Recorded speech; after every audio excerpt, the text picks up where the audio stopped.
Welcome to 27 Topics.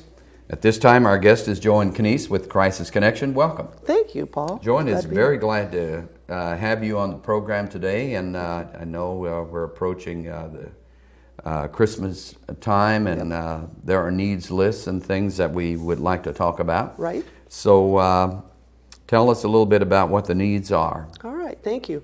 Well, at the Crisis Connection, we serve victims of domestic violence and sexual assault. Last year we had almost 1,000 victims, or survivors, I guess would be a more optimistic way to look at it. 700 domestic violence victims and about 300 sexual assault victims, close to that. And we were able to serve 92 children and their mothers, 45 mothers last year at Christmas time. Yeah, and I agree. It's hard to believe it's the holiday season, but we're there. And with that many families, it's hard to get everything together, so we have to start a little early. But it's basic needs that they put on their wish list, Paul. Last year, I remember talking to some of the teenagers, and I asked them what their number one list was, and it was toiletries. They wanted soap and shampoo and lotion and things like that, just basic things, because most of them have had to leave their home and get to a safe place and something like that. So they went very basics. So Becky Dunlap, our victim advocate manager, is coordinating it all this year. And some of the things we need, and again, thank you to the public for helping us, but blank journals, because in our women's support group, we ask them to write journals and that type of thing. So any blank journals, any kind of gift cards, gasoline, movie theater passes, Walmart, Kmart, any of the department stores, any of the clothing stores, and groceries. Just the basics. Grocery store gift certificates are great, but if not, we have things readily available like peanut butter and canned soup and that type of thing, spaghetti, easy, non-perishable things. Because many times we have to transport people to safe places, and even if we put them on a bus, we like to give them a little care package full of those things. Fast food gift certificates, so if they're on the road or so they can get some food. And then basic things, which might not sound like a fun Christmas present, but cleaning supplies, any household cleaning supplies, anything in that realm. Anything in a home office, postage stamps, copy paper, envelopes, anything like that, because they're setting up their office. Paper products, we go through those, paper towels, aluminum foil, saran wrap, baggies, those type of things. And children's books. We like to give the kids a book of their own, so that's kind of nice to have. And many organizations and churches have either quilted or knitted or crocheted blankets, for the women and the kids, so that's always great. Some have made homemade totes, like they sew fabric totes, which is great. So anything along that line, we're just extremely grateful for. Our office is in Jasper. It's on 3rd Avenue. It's Kmart and then the old Rural King, and then our building. We're in the same building as TriCap. So we're typically there. We serve 5 counties, so we had to change our office hours. So we're now there from 9 to 5 so that we can serve Spencer and Perry with the hour difference too. We have an office in Rockport and Tell City as well, but we'll collect the items there at the Crisis Connection. And we have a hotline, 1-800-245-4580. If people have any questions, they can call there. Or the local number is 482-1555 if they have any questions about the Christmas list or what we do. You have offices in Rockport and Perry County? Tell City, and what are the 5 counties that you cover? We have DuBois, Crawford, Perry, Spencer, and Orange. But the primary work is really done in DuBois, Perry, and Spencer. We do a lot of work like with the Heritage Hills schools and Perry Central and Tell City, and then all the DuBois County schools. We do some in Orange and Crawford, but primary in those 3 counties. Now, this year, you're so far on the list, you have 92 kids. Right. And then you have 45 moms. Right. And these are abused. Right. What happens to the kids when they're removed? Do they go to a social family or what? It depends. Usually they get to stay with mom. And we say moms, we do have male clients. It's rarer. Typically abuse is done by males. But we do have male victims as well, but typically it's the females, and dad's the perpetrator in most cases. And usually they get to stay with mom, and we let it up to them what they want to do. We do have transitional housing, some apartments and houses and things where we can put them in for a short period of time until they either go back to their home or they relocate or what they do. We do work with the Department of Family and Children if there is a case where the children have to go into foster care or something like that, but that's rare. Usually they get to stay with mom. And so usually they start over. Paul, to be quite honest, they're just setting up a new house, a new place, and they're just starting over. And so they need everything. You know, they're back to the basics, basically. So. The perpetrators, what happens to them? Yeah, we do have a program called the Batterers Intervention Program that we're really happy with.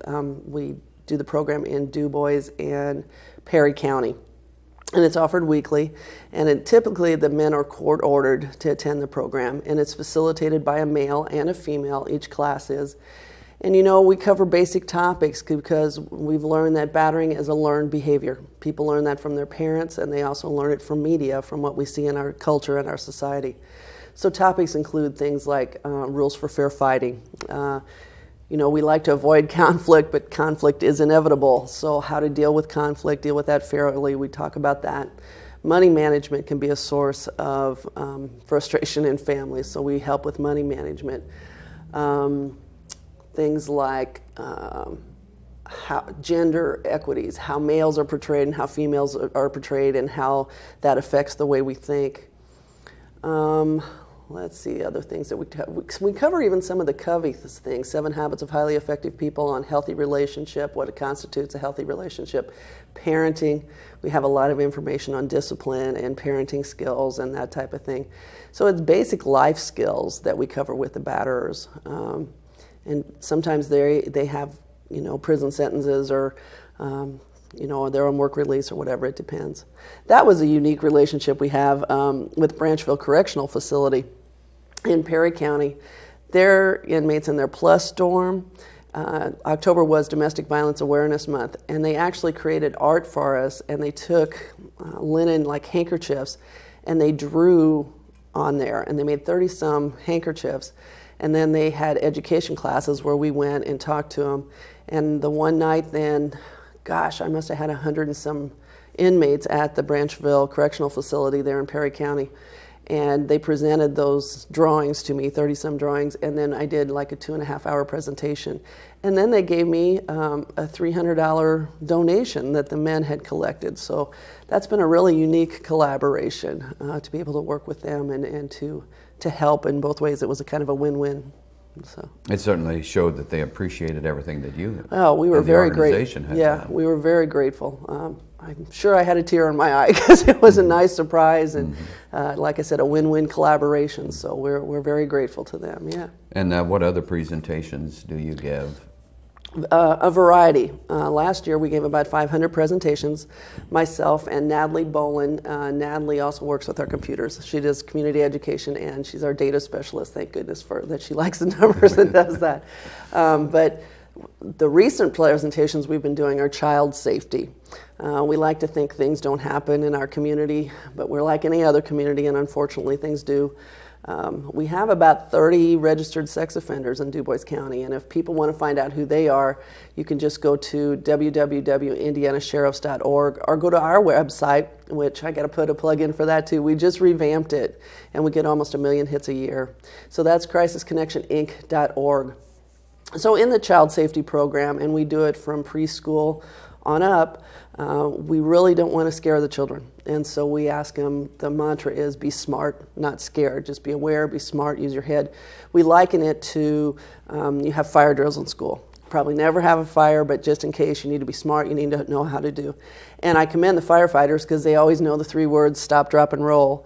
And so the lesson we teach them is know, go, and tell. We said, okay, the firefighters taught you 3 words, we have 3 words, and they're know, go, and tell. So we tell them in a situation that makes them uncomfortable or gives them an uneasy feeling to say no, and then go and tell a trusted adult. And then we go through the fact on who the trusted adults are. And then unfortunately, we also have to explain that sometimes a trusted adult can make you feel not so safe, and then you would have to tell another adult. So we do that a lot. And then there's a tool called Escape School that talks a little bit about self-defense, and we use some of that curriculum. And we use a lot of curriculum from the National Center for Missing and Exploited Children. They have really good information. And then, unfortunately or fortunately, we have to talk about internet safety. We have a lot of kids that use the computer, which is fantastic, but it can be an unsafe place as well. So we talk to them about not giving out personal information, be careful about posting pictures. If they come across something that makes them uncomfortable, let us know. And now we've had to talk about cell phone safety because a lot of predators are now even going to the cell phone with the text messaging and that type of thing. And we know that at any given time there's 30,000 predators online, so we really need to teach the kids about being safe. Okay, other presentations that we have that we work a lot in the schools and with any club or organization or faith community. We also work with law enforcement and medical people, but we do sexual harassment prevention. And in this day and age, again, you would like to think that that doesn't happen, but unfortunately sometimes words are said or people don't keep their hands to themselves, even though the teachers try to remind us to do that. So we do that. And we talk about date rape. As I said, we had a lot of clients last year who were raped. And usually you're raped by someone you know, which is a surprise for most people. They think it's a stranger, you know, some creep in a dark alley, and it's usually someone you know and you care about. So we talk a lot about that. And our victim advocates, I should say that we have a staff of victim advocates, Renee Garcia, Patty Clem, and Angie Leisman, who helps victims. And Renee is bilingual, so she can speak Spanish, and that's really been a gift as well. We have a lot of Spanish language. We also talk a lot about predatory drugs or date rape drugs. Methamphetamine can make a person violent, GHB, ecstasy, and alcohol is almost the number one date rape drug. So we talk a lot about how to stay safe and avoid those type of things. And media awareness. I mentioned earlier in the BIP program, the Batterers Intervention Program, that sometimes we're unaware of how much media affects us. So we just need to be smart about what we're consuming. I think they say that the average school child will spend 13,000 hours in a classroom, but they'll spend on average 15,000 hours watching TV. And then if you add all the other media, video games, computers, newspapers, magazines, it's 30,000 hours. So 30,000 hours being exposed to media and only 13,000 hours in a classroom. We do a lot just to help them, again, be smart about that. And healthy relationships. Again, it's not always easy to have a healthy relationship, and there's a lot of red flags and things that we can help people be aware of and to correct that situation either personally or with their friends to help them have healthier relationships. So that's another one that we do a lot. So yeah, we keep busy. You keep very busy, and again, you may just want to reiterate briefly before we close out here the Christmas needs. Right. And again, thank you to the community. People were able to help us even with back to school items with backpacks, so we still need those. At Christmas time, a lot of kids' supplies are down. So blank journals for the ladies would be great. Any type of gift cards to a department store, or to a clothing store, to a grocery store. Gasoline cards. With the price of gas the way it is, we really can use the gasoline cards for the folks.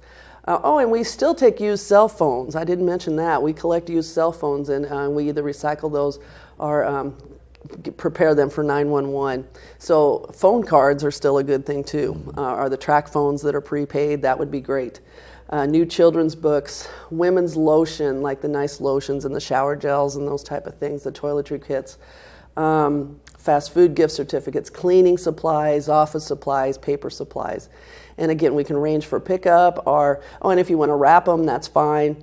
If toys, we do need some toys, but we ask nothing violence related, wholesome cultural type of things is what we'd like there.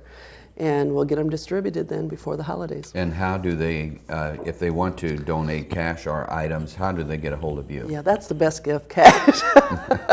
Yeah, we can always use cash. Everybody can use cash. The number is 482-1555 for the Jasper office, or they can call our hotline, 1-800-245-4580. or our website, www.crisisconnectioninc.org, and we have the wish list on there. And you can, I should tell folks too, they can also subscribe to our newsletter on our website or just give us a call. We have a monthly newsletter that now goes out to over, I think, 1,200 people. So just give us your email or your fax and we'll be happy to get that to you. But the person asked for the Christmas drive is Becky Dunlap. She'll be doing that.